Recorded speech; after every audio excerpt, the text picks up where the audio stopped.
The final seconds on camera. Some final moments aren't a mystery. They're filmed by the person who knew exactly how bad things could get.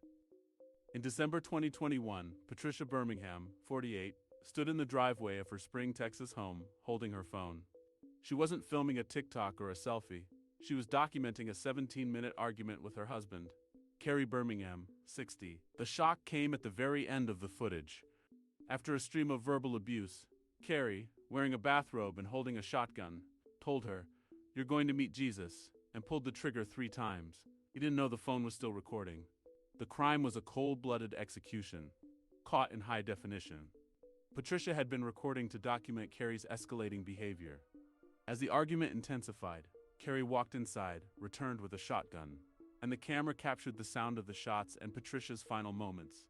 Prosecutors argued it was premeditated domestic murder. The defense claimed it was a sudden explosion of rage triggered by discovering an affair. The confrontation in court centered on Carrie's claim of sudden passion. He insisted he snapped after learning Patricia was unfaithful. But Patricia's sister and daughter testified that this wasn't a moment of passion.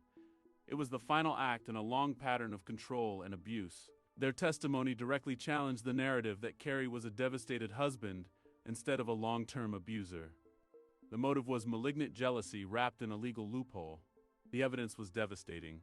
Patricia's own recording, Carrie's voice telling her she was about to die, the sound of 3 gunshots, and his final words, "I hope it was worth it."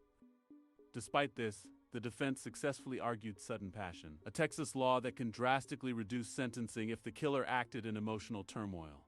In early 2024, Carrie Birmingham pleaded guilty directly to a 12-member all-female jury. On March 6, 2024, they sentenced him to 10 years in prison, far below the maximum. As of February 2026, he remains in a Texas state prison, while activists cite the verdict as a failure to protect victims of domestic violence. Patricia Birmingham did everything victims are told to do. She documented the abuse, saved the evidence, and recorded her own murder. Her case leaves a haunting question.